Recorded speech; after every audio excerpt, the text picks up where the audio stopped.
Perkenalkan, nama saya Raymondus James Oscar Kiani, nomor mahasiswa 205-249 dari kelas Negara dan Masyarakat Sipil Paralel IP 3L. Hari ini saya akan menjelaskan tentang etimologi negara serta beberapa pengertian negara menurut beberapa para ahli. Konsep negara yang kita kenal pada hari ini dibentuk dengan dua kosakata, yaitu yang pertama adalah kosakata nagara. Nagara ini dipengaruhi oleh Indianisasi, adalah bahasa Sanskerta, merupakan pengaruh India yang masuk ke Nusantara pada abad ke-4. Negara itu merujuk kepada kerajaan. Kerajaan itu ada karena pengaruh Indianisasi pada abad ke-4. Sebelum abad ke-4, tidak ada istilah kerajaan dan istilah negara. Kedua istilah ini lebih dikenal dengan Wanua. Wanua merupakan cikal bakal atau konsep lama desa sebagai kesatuan masyarakat hukum yang memiliki pemerintahan sendiri. Negara atau kata lain bumi itu lebih banyak menunjuk pada kota atau ibu kota atau istana, dan lebih tepat lagi negara itu identik dengan raja. Jadi, negara adalah kota tempat bersemayamnya raja, keluarga raja, serta para hulu balang atau pemimpin daerah. Jadi, konsep negara ini tidak mengenal teritori yang begitu jelas. Hal inilah yang menyebabkan ketika orang-orang Barat atau orang Belanda yang datang ke tanah Nusantara, yang dimana mereka sudah mengenal konsep negara lebih dulu, tapi mereka menemukan sesuatu yang berbeda antara kondisi negara di Nusantara dan di Eropa. Mereka tidak menyaksikan dua hal penting yang ada pada suatu negara. Yang pertama adalah teritori, kemudian yang kedua adalah hukum.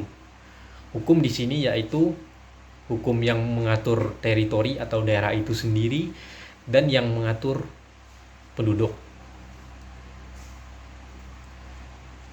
Konsep kekuasaan yang banyak ditemui di Belanda dan di Nusantara ialah kekuasaan yang ada di tangan raja dan yang paling banter hanya sampai pada birokrasi.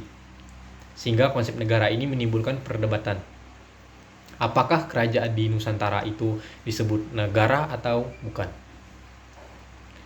Menurut sejarawan Ongkham memandang kerajaan bukan negara, tetapi hanya sebagai sebuah kesatuan politik. Karena dia menggunakan standar atau sudut pandang negara di Eropa. Sementara arkeolog Tan Christie memandang bahwa kerajaan itulah adalah sebuah negara.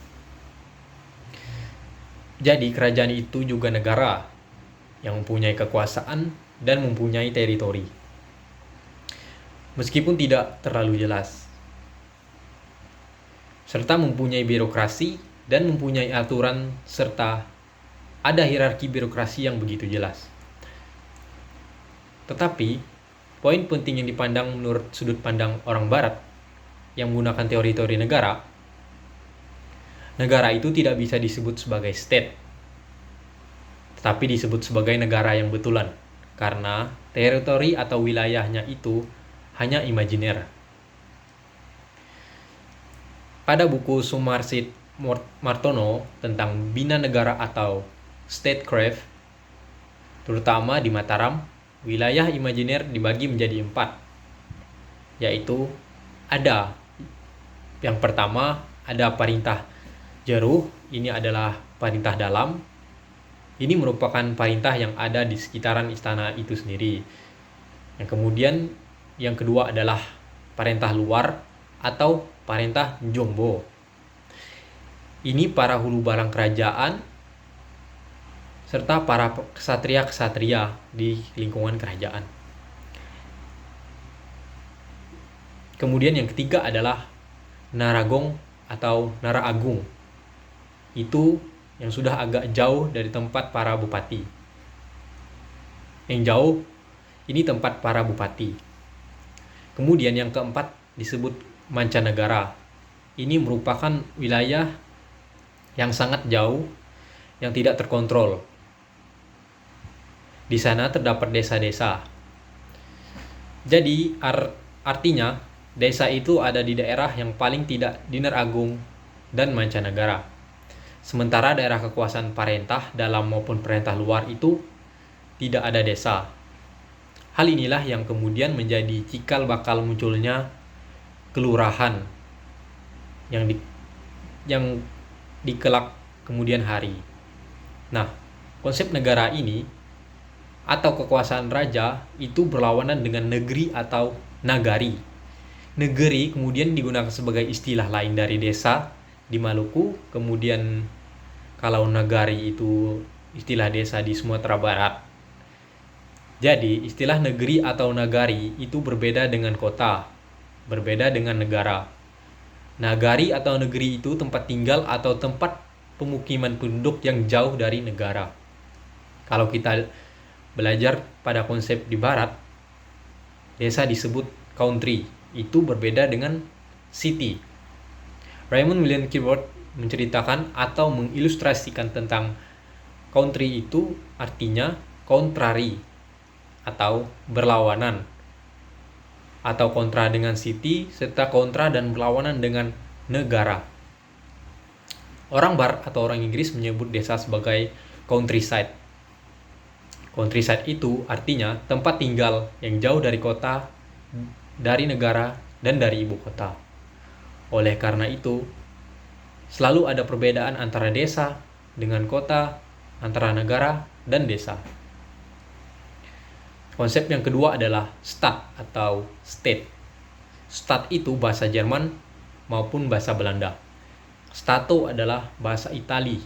Kemudian Estado bahasa Spanyol, dan bahasa Prancis disebut État atau bahasa Inggrisnya state. Konsep ini dimunculkan oleh Machiavelli Stato pada abad ke-16 atau pada abad pertengahan.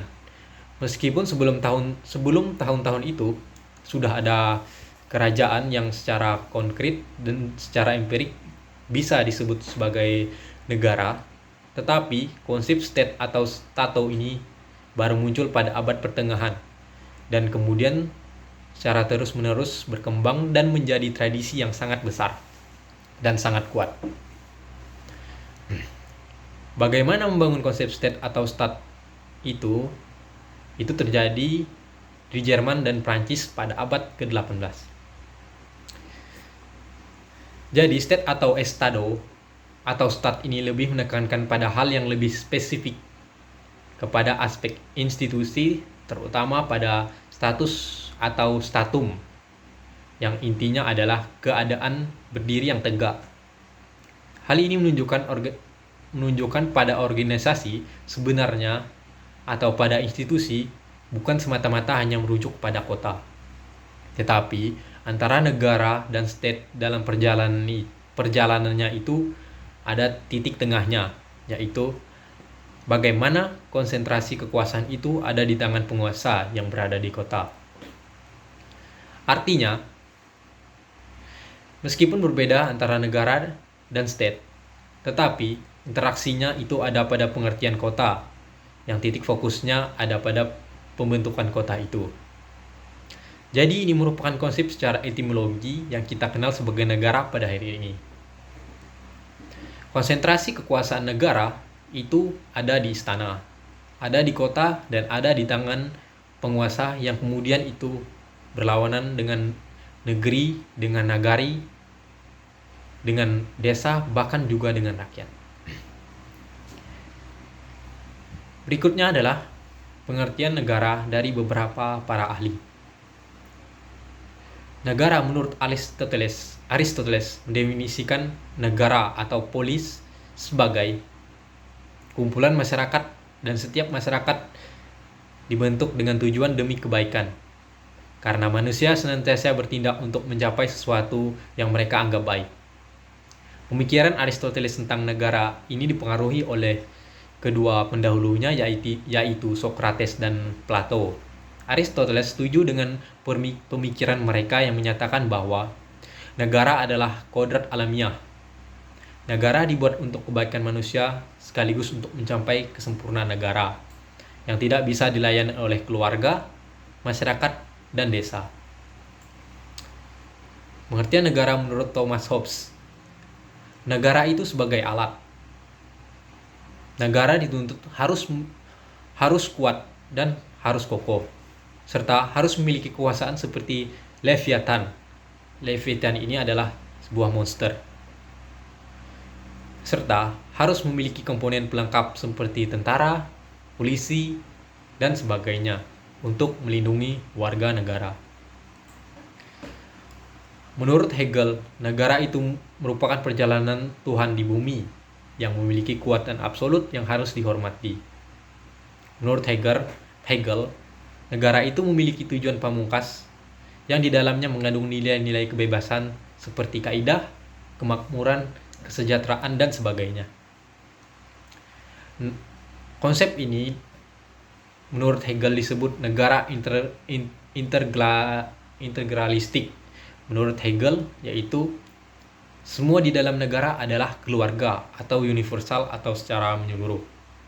Yang kedua, sebagai asosiasi pamungkas umat manusia. Yang ketiga, negara bersifat absolut.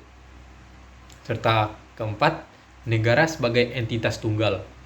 Serta yang kelima, organik atau negara adalah segala-galanya.